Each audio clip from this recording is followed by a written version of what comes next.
Hi this is Mohit Sharma and welcome to my show the Mohit Sharma review show. आज का episode कुछ खास होने वाला है क्योंकि आज हम रिव्यू करने जा रहे हैं हमारे जम्मू फिल्म इंडस्ट्री के कुछ ऐसे प्रोजेक्ट्स जो रिसेंटली रिलीज हुए हैं या फिर जो पिछले साल रिलीज हुए हैं। तो इसी पे बातचीत करने के लिए आज हमने बुलाया अपने स्टूडियो पर सपना सोनी मैम को, हमारे जम्मू के ऐसे सीनियर आर्टिस्ट जो कि अभी रिसेंटली कलर टीवी पे भी दिखे। और हम बुलाने जा रहे हैं धनराज स्टूडियो से रवि शर्मा जी को, जो कि अपना प्रोडक्शन हाउस रन कर रहे हैं, साथ ही साथ वो एक एडिटर हैं, डीओपी हैं। तो करते हैं शो की शुरुआत। सबसे पहले स्वागत है आप दोनों का हमारे शो में। थैंक यू सो मच मोहित। आपको एक पहले मैं कुछ पूछना चाहूंगा कि जैसे कि सपना मैम इतना ज़्यादा काम किया है, उगारिया में भी काम करके आए, रवि सर आप इतना बैक टू बैक आपके इतने प्रोजेक्ट्स आ रहे हैं, तो आपने कभी सोचा था आपको मोहित शर्मा के साथ बैठने का मौका मिलेगा? बिल्कुल नहीं सोचा। नहीं सोचा था क्योंकि मैं हमेशा बैक कैमरा रहता हूँ लेकिन आज अहो भाग्य हमारे। और सीरियसली मैं इतनी खुश हूँ कि कलर्स का उड़ारिया सीरियल करने के बाद मुझे इतना मोहित बड़ा शर्मा के साथ बैठने का मौका मिल रहा है। Very lucky. तो शो की शुरुआत करते हैं। तो जैसे कि आपको पता है हमारे जम्मू में कितने प्रोजेक्ट्स आ रहे हैं, बैक टू बैक प्रोजेक्ट्स आ रहे हैं, रिसेंटली कितनी डोगरी फिल्म्स आई हैं और पिछले साल भी आई हैं। ये अच्छी बात है पूरी। ये अच्छी बात है। तो इसी में चर्चा करने के लिए इन सब मूवी पे हम रिव्यू करेंगे। तो सबसे पहले शुरुआत करते हैं हमारे जम्मू की ऐसी फिल्म जो रिसेंटली रिलीज हुई थी, मौज मस्ती। तो मैम कैसी लगी आपको फिल्म? मैंने तो उसमें काम किया, आप लोग बताइए कैसी लगी। सर आपको कैसी लगी? फिल्म बहुत अच्छी थी लेकिन कुछ कमियां थी। एक कमी तो क्या कमी थी? कमी एक थी कि कैमरा वर्क अच्छा नहीं था, फ्रेमिंग अच्छी नहीं थी, इम्प्रूव हो सकती है। मैं ये नहीं बोलूंगा मैं अच्छी नहीं थी, इम्प्रूव हो सकती थी। और दूसरा मेरे को जैसे मैम जिस कैलिबर के हैं वो यूज नहीं कर पाए शायद वो। एक चीज मैं और बोलना चाहूंगा कि जब उस मूवी की प्रमोशंस चल रही थी तो सरस भारती, रजत, परवेज जी, राजू जी सब उस मूवी की प्रमोशंस कर रहे थे, इंटरव्यूज में आ रहे थे, पर मैम आप कहीं नहीं दिखे, ऐसा क्यों? मुझे जब कॉल आई तो मैं जरूर गई। जब मुझे कॉल नहीं आएगी, मुझे पता ही नहीं मुझे कहाँ पहुंचना है प्रमोशन के लिए, तो मैं कैसे पहुंचूंगी। आपने मुझे यहाँ बुलाया, एक कॉल की, मैं आ गई। तो ऐसा नहीं आप दिखे ही नहीं प्रमोशन में, ऐसा नहीं कि पहुंचे नहीं, आप कब दिखे? मैं एक दो जगह गई थी साथ में। जब मुझे कॉल आई थी तो मैं गई थी। तो जब वो मुझे नहीं लेना चाहते, वो सोचते हैं कि मीडिया वाले सारे उन पर टूट पड़ते हैं, उनके इंटरव्यूज होना शुरू हो जाते हैं, तो वो थोड़ी इनसिक्योरिटी हो जाती है। मैं जानबूझ के पीछे रहना मैंने शुरू कर दिया। मैं चाहती थी कि मैं जब जाती हूँ तो मीडिया या रिपोर्टर्स आके मुझसे इंटरव्यू लेते हैं तो वो लोग थोड़ा सा हीन भावना में आ जाते हैं कि हमें आ रहा है तो हमें इंपॉर्टेंस नहीं मिल रही, हमने पैसा लगाया, हमने मूवी बनाई है तो इसी को मिल रही है। तो मैं खुद ही थोड़ा साइड पे हट गई कि मैं ना जाऊंगी तो ना रश मेरे पे आएगा, आप ले लीजिए अटेंशन। तो ओवरऑल आप मूवी को कितने स्टार्स देना चाहोगे आउट ऑफ 5? मौज मस्ती को मेरे को लगता है कि डोगरी मूवी थी इसलिए मैं 2.5 देना चाहूंगी। सर आप? मैं 3 देना चाहूंगा क्योंकि अच्छा अटेम्प्ट था। मैं ये कहूंगा कि और करना चाहिए, सुधर जाएंगे, आस्ता आस्ता काम करेंगे, अच्छा इंप्रूवमेंट करेंगे। चलिए आगे बढ़ते हैं और हमारे एक जम्मू की ऐसी फिल्म, हिंदी फिल्म जो कि शाहिद काज़मी ने डायरेक्ट की थी, द एरा ऑफ 1990, इस मूवी पे आते हैं। अब मैं एक चीज बता दूं कि इस मूवी की प्रमोशंस में आप दिखे थे लेकिन आप इस मूवी से सेटिस्फाइड नहीं थे, ऐसा क्यों? क्योंकि मैं इस मूवी में थी ही नहीं। इस मूवी में मुझे शाहिद जी ने एक मेरे लिए रोल लिखा स्पेशली कि आप भी इस मूवी का हिस्सा होने चाहिए, क्योंकि मैं अतरंगी चैनल की कुछ स्टोरीज जो हम शूट कर रहे थे तो उसी दौरान शाहिद जी ने बोला कि सॉरी आपके लिए इसमें कोई रोल नहीं है, तो लेकिन आप मेरी फैमिली हो तो आपके लिए मैं इसमें रोल जरूर रखूंगा। तो आपको मैं थोड़ा सा दिखूंगी उसमें, लेकिन एक ही फैमिली का हिस्सा थी तो मुझे वो रोल करना पड़ा। दिखे मैडम, मैंने देखी फिल्म, दिखे थे। हाँ, तो इसलिए वही मैं पूछना चाहूंगा, आप तो एज एडिटर भी हैं, डीओपी भी हो सर, तो लेकिन आपको मैं एज अ ऑडियंस पूछना चाहूंगा आपको एज अ ऑडियंस कैसे पसंद आई वो मूवी? एज ए ऑडियंस तो मतलब जो एक चीज मेरे को खली उसके अंदर, बड़ी लंबी थी फिल्म। मतलब हम सारे जो बैठे थे और भी लोगों ने जो भी बैठे थे बोल रहे थे कब खत्म होगी यार, क्या बना दिया ये, चलती जा रही है मुगले आजम। मैं एक चीज बताना चाहूंगा, 90% जो उस मूवी की कास्ट थी वो जम्मू की थी, तो हमने और भी आर्टिस्टों को आज बुलाया था इस मूवी के रिव्यू के लिए, बट वो आ नहीं पाए। कुछ नए आर्टिस्ट भी थे, बट आप क्या कहना चाहोगे सर, वो एटीट्यूड प्रॉब्लम थी उनकी या क्या थी कि वो आए नहीं? कहने की ये भी है कि वो शायद डरते हैं, क्योंकि कॉफी विद अयान के शो के नाम से शायद वो इस शो में भी आने के लिए डरने लगे। तो मुझे लगता है कॉफी विद अयान का भी होना चाहिए रिव्यू। हाँ। आपकी क्या राय है? बिल्कुल बिल्कुल, बाद में आएंगे उसके ऊपर। बेसिकली क्या है कि मतलब कोई भी शो हो, आपके मुंह से कोई जब तक आप नहीं चाहो निकाल नहीं सकता। तो सर हमारे शो में आने से क्यों डरते लोग? ऐसा पता नहीं, लोग कहते हैं हम नहीं डरते, लेकिन जो कल हमारे साथ एपिसोड हुआ मुझे लगता है डरते हैं। डरते हैं ना? क्यों डरते हैं? क्योंकि हम यहाँ बोल रहे हैं। अब अगर आप अभी से आपकी शुरुआत हो रही है करियर की, तो आप अभी से अगर ऐसा बिहेवियर कर रहे हैं या डरने लगे हैं या फेस नहीं कर पा रहे चीजों को, तो आप आगे कैसे चल पाओगे? ऐसा बेसिकली सिचुएशन तब होती है जब आपने कुछ गलत किया होता है, तो आप लोगों को फेस नहीं कर पाते। अगर आपने कुछ गलत नहीं किया तो फिर फेस करने में और बात की जाए, इस मूवी में एक सॉन्ग भी था, शायद आइटम सॉन्ग था, वो आया नहीं। यूट्यूब पर तो आया बट फिल्म में नहीं आया, ऐसा क्यों? शायद आप बता सकते हैं। मैं इस मूवी में मतलब इतने देने डेज नहीं दिए हैं, 3-4 डेज मैंने वहां रही थी, काम किया था, तो मेरे सामने वो सॉन्ग शूट नहीं हुआ था, बट हाँ मैंने देखा है वो सॉन्ग और काफी अच्छा वो किया है। रे परिहार एंड तानी देओल का वो सॉन्ग है, दोनों ने बहुत अच्छा एक्सप्रेशन है, लेकिन उस मूवी से क्यों निकाल दिया गया? शायद ड्यूरेशन ज्यादा थी या कोई और रीजन था, रियली आई डोंट नो। क्योंकि आर्टिस्ट जिसने काम किया होता है उसको तो होता नहीं यार मैं 17 mm की स्क्रीन पे दिखूंगी, बाद में वो सॉन्ग नहीं आया, शायद उस आर्टिस्ट के दिल में कैसे बीती होगी या कुछ। तो लेकिन कई बार होता है, बहुत एडिटिंग में बहुत कुछ कट जाता है, बहुत से सीन्स पूरे आपके रोल निकल जाते हैं, तो वो देखना पड़ता है फिल्म के अच्छे के लिए। इस मूवी को कितने स्टार्स? 3, 3.5 सर आपकी तरफ से? मैं इसको 3 स्टार दूंगा, अच्छा किया जा सकता था। आगे बढ़ते हैं और आगे लास्ट ईयर हमारे जम्मू में एक फिल्म आई थी, डोगरी फिल्म आऊँ शिंदा। मैंने तो नहीं देखी थी बट आपने शायद देखी हो, तो आप उस पर बताएं। मैंने नहीं देखी, आपको मैं सच बताऊं, मैंने गिटिया भी नहीं देखी। मुझे जब तक रिस्पेक्ट के साथ बुलाया ना जाए मैं नहीं जाती। डीके ने हाँ जो मूवी बनाई है उसके ट्रेलर में मुझे इनवाइट किया था, मैं ट्रेलर देखने गई थी, वो भी उन्होंने KCPVR पे ही रखा था ट्रेलर। मतलब आपने ट्रेलर ही? मैंने ट्रेलर ही देखा, उसके बाद मेरा पेट भर गया। मुझे लगा कि ये मूवी जब थिएटर में लगेगी तो मैं मतलब मेरे में इतना ज्यादा पेशेंस नहीं कि उस मूवी को मैं देखूं। अगर फ्री में भी कोई बिठाए तो भी मैं नहीं देखूंगी। मैं सुनने में आ रहा था कि आप भी इस मूवी का हिस्सा होने वाले थे। जी, मुझे डीके ने रोल ऑफर किया था, शायद जो रेखा जी ने किया है शायद वो रोल दिया था, और वो कुछ और तरीके से होना था, मतलब कोठे पे वो होती है ये वो, इस टाइप का रोल नहीं था। तो मैंने कहा ठीक है तुम रोल बढ़ा दो, मुझे कोठे वाली का रोल करने में कोई प्रॉब्लम नहीं है, एक कैरेक्टर है और मैं जरूर करूंगी, लेकिन थोड़ा रोल बढ़ा दो। जैसा कि मेरे साथ आपने देखा मौज मस्ती में भी हुआ, तो 1990 में भी चलो कम रोल था, उसका कुछ और प्रॉब्लम था, लेकिन इसने मुझे 2 सीन दिए और डीके ने बोला ये शूट करना है।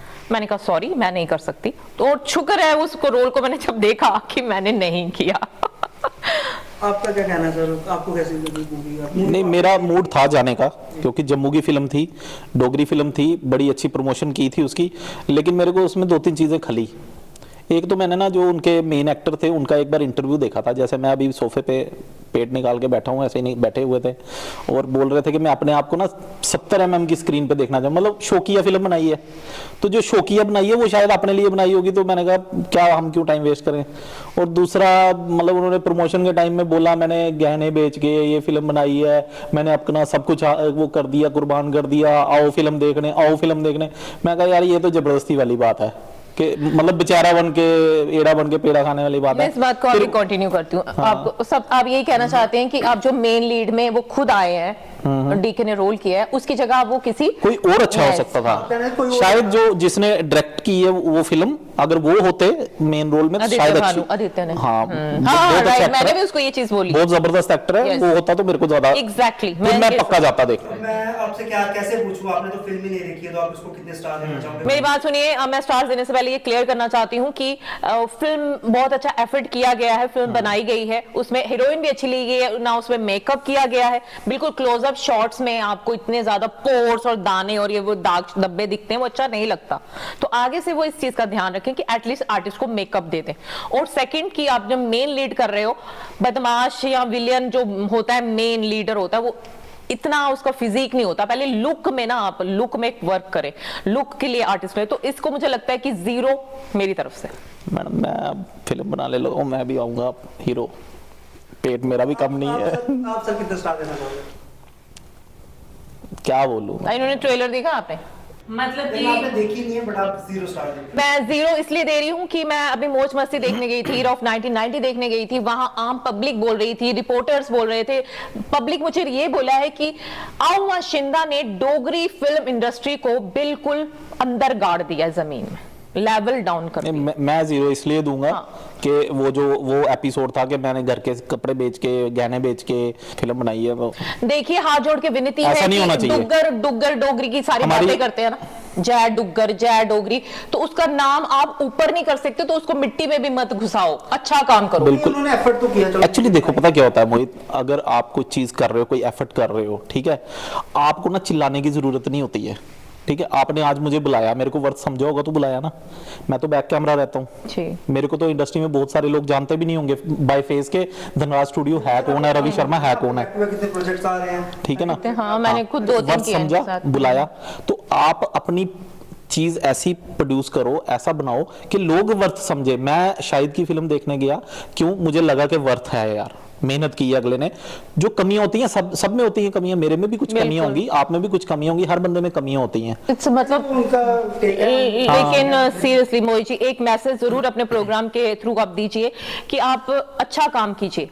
ये ठीक है, एक छोटे बजट में भी अच्छी मूवी बनाई जा सकती है, एक ट्रीटमेंट होता है डायरेक्टर का। जो भी उनके डायरेक्टर थे, आदित्य ने उसको डायरेक्ट किए, फ्रेम्स अच्छे बने हैं, सब कुछ बने हैं, लेकिन बाकी चीजें भी होती हैं। आप एज ए हीरो कैसे आ सकते हो? डीके को खुद अपना लुक नहीं पता, शीशा नहीं देखता वो। मैं कुछ अनाउंस कर सकता हूँ आपके शो के थ्रू?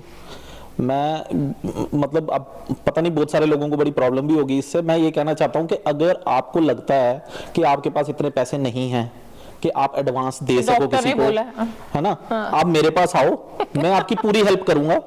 फिल्म बनाने के अंदर सपना मैडम भी यहाँ पे बैठे हैं, मोहित भी बैठा है, सबको पता है मैं कैसे लोगों की हेल्प करता हूँ, ठीक है। हाँ, बाद में मैं ले लूंगा पैसे, जब चल जाएगी फिल्म, अच्छी बनेगी तो फिर मेरे को पैसे देना, नहीं बनेगी तो मत देना। बहुत बड़ी बात है ये। इनका पूरा प्रोडक्शन जो हाउस है ये पूरा। चलिए, आज ये जो आज का शो था ये हमारा मूवीज के बारे में था, तो बहुत ही अच्छा रिव्यू दिया इन्होंने आज का। एक मिनट, ये मूवीज का हो गया, तो एक जो वो बड़ा talk of the town coffee with Ayaan, उसकी चर्चा भी कर ली जाए कि लोग उसके बारे में क्या सोचते हैं, ऑडियंस, और मतलब वो आप बता सकते हैं, क्योंकि आप ज्यादा फिर भी आप क्वेश्चन पूछेंगे तो हमें थोड़ा वो मिलेगा। मैं आपसे पूछता हूँ, कैसा लगा आपको कॉफी विद अयान शो, जो मैं हमारी पहला सीजन की, जो दूसरा भी स्टार्ट हुआ है, जो अभी स्टार्ट हुआ उसी के बारे में? फ्रैंकली स्पीकिंग, मुझे सेकंड कॉफी विद अयान में आना था, बट मैं बाहर थी तो मैं उसमें नहीं बन आ सकी। तो मेरे को बड़ा क्रेज था कि मैं सेकंड में आऊंगी और सबकी बैंड बजाऊंगी, क्योंकि फर्स्ट में लोगों ने मेरी बैंड बजाई थी तो लेकिन मैंने बहुत एंजॉय किया था। आपने आज के शो में भी बजा दी सब बैंड। अब भी मैं सच बोलूं, मेरे में इतना कॉन्फिडेंस आ गया, मैंने बाहर जो काम किया है ना, मुझे लगता है कि इन लोगों को सुधरना चाहिए और आगे बढ़ना चाहिए इन छोटी छोटी गलतियों से। जब तक कोई बोलेगा नहीं इनको अपनी गलतियां, बता रहे हैं तो एक अच्छे वे में उसको लीजिए। बिल्कुल, ऐसा नहीं कि गुस्सा करना है। मतलब गुस्से वाली कोई बात ही नहीं है। मैंने डीके के साथ स्वच्छ भारत अभियान पे मूवी की है और बहुत सी मूवीज की हैं, वो बहुत अच्छा काम था। वहां चिंदा से वो बहुत आले दर्जे का काम किया है, इसने एक्टिंग बहुत अच्छी की है, लेकिन उसमें ट्रीटमेंट अच्छा था। हम बात करते हैं कॉफी विद अयान की। हाँ, कॉफी विद अयान की मैं बात कर रही हूँ, तो आप मेरे व्यूज जानना चाहते हैं या पहले इनसे पूछ लीजिए? पहले सर आपको बताइए। मेरे को तो सारी चीजें अच्छी लगी, जी, बस एक चीज है कि मतलब जो जम्मू में चिल्ला चिल्ला के लोग बोलते हैं ना हम साथ हैं, जो लोग गलत फहमियां फैला रहे हैं कि हम साथ नहीं हैं, हम साथ हैं, मैं ये देख रहा हूँ कि शेयर कोई भी नहीं करता, जो पार्टिसिपेंट है वो भी नहीं करते, जो पार्टिसिपेंट है वो भी नहीं करते, इवन कि अपना भी नहीं करते, अपने एपिसोड भी कुछ लोग नहीं करते। बिल्कुल, तो ये बहुत कमी थी शायद। मुझे कॉफी विद अयान एक डिफरेंट, बिल्कुल अलग सा कंटेंट लगा, बहुत अच्छा लगा, कंसेप्ट बहुत अच्छा है। इस तरह के शोज और बनने चाहिए और अगले सीजन में भगवान करे मैं आ जाऊं, क्योंकि मुझे इस टाइप की चीजें बहुत पसंद है। इतना क्रेज है हमारे कॉफी विद अयान शो का, मुझे किसी का होना हो, हम कह रहे हैं कि इतना उनको आना था बट वो आ नहीं पाए। किसी और को होना हो, मुझे बहुत अच्छा लगता है कि जब जहां पर सच्चाइयां पूछी जाती हैं और किसी में गट्स होते हैं बोलने के और कोई डिप्लोमेटिक आंसर दे देते हैं, बट मुझे मजा आता है इस तरह की शो। दूसरी चीज है, इधर कोई किसी को फोर्स नहीं करता कुछ बोलने के लिए, अपनी मर्जी से जो जो बोलता है वो बोलता है, तो किसी को डरने की जरूरत नहीं है। बहुत सारे लोग ये बोलते हैं हमें नहीं डर लगता, हम क्यों डरेंगे, ये लेकिन जैसे शो में कुछ लोगों को बुलाया था, नहीं आज प्रूव हो गया डरते हैं लोग। आज तो लोग डरते हैं, अभी तो उनकी करियर की शुरुआत है, क्योंकि हम ये तो कॉफी विद अयान भी नहीं था। हमें जब हम स्टार्टिंग में काम करते हैं, हमें कोई बुलाता था शो में या फिल्म में, हम भागते हुए जाते थे, क्योंकि हमें कदर थी यार इतना सा भी कुछ हमें काम मिल रहा है। बट आज के आर्टिस्टों में इतना एटीट्यूड है कि नहीं आना है, उनको नहीं आना है, काम नहीं करना। मेरे को पहली बार किसी ने इंटरव्यू में बुलाया, मैं तो बड़ा एक्साइटेड था कि मेरे को मोहित ने इनवाइट किया। जो कॉफी विद अयान है, आप उसको शूट करते हैं, आप डायरेक्टर हैं, जो अयान है शायद आज यहाँ नहीं है, वो होस्ट करते हैं। मुझे तीनों का काम बहुत पसंद है और आपका सेट बहुत खूबसूरत है। ऊपर से जो आपने क्वेश्चंस और गेम्स रखी थी पहले में, वो मुझे ज्यादा अच्छी लगी थी। सेकंड वाला भी ठीक है, लेकिन मुझे पहले वाला बहुत अच्छा लगा था, क्योंकि हर एपिसोड में एपिसोड आना शुरू हुए हैं जी हाँ, हो सकता है और भी अच्छे होते जाएंगे। जो मुझे पहले एपिसोड में लगा, लोगों में डर बैठ गया था, एक पता नहीं क्या पूछते हैं, कौन किसका नाम लेगा, कौन क्या है, तो अच्छा था, बोलो किसी ने मेरा नाम लिया अगर तो मुझे बहुत मजा आता था। तो ये चीजें अच्छी हैं, इस तरह की होनी चाहिए। लोग जो डर रहे हैं कि वो आपके हाथ में, आप उसको चीज को पॉजिटिव लेते हो या नेगेटिव लेते हो, किस तरह से उसे हैंडल करते हो। क्वेश्चंस तो करेगा ना होस्ट, वो तो आपकी मर्जी है उसको कैसे आप हैंडल करते हो। तो आपने भी आज मेरे से बड़े क्वेश्चंस पूछे, आई थिंक कि मैंने सही जवाब बड़े दिया। सारे लोग स्किप करते हैं क्वेश्चन हमारे यहाँ हाँ, पे कॉफी तो आने हुए हैं। डरने वाली किससे बात है, कोई किसी के घर में आटा नहीं डालता, तो ना किसी की वजह से किसी का गृहस्थी चलती है। तो जो सच है उसको बोलने की आप गट्स रखो। तो थैंक यू सो मच आप दोनों को हमारे शो में आने के लिए और जम्मू फिल्म इंडस्ट्री पे चर्चा करने के लिए। Thank you. तो मिलते हैं अगले नए एपिसोड में एक नए फिल्म के रिव्यू के साथ। This is me Mohit Sharma signing off.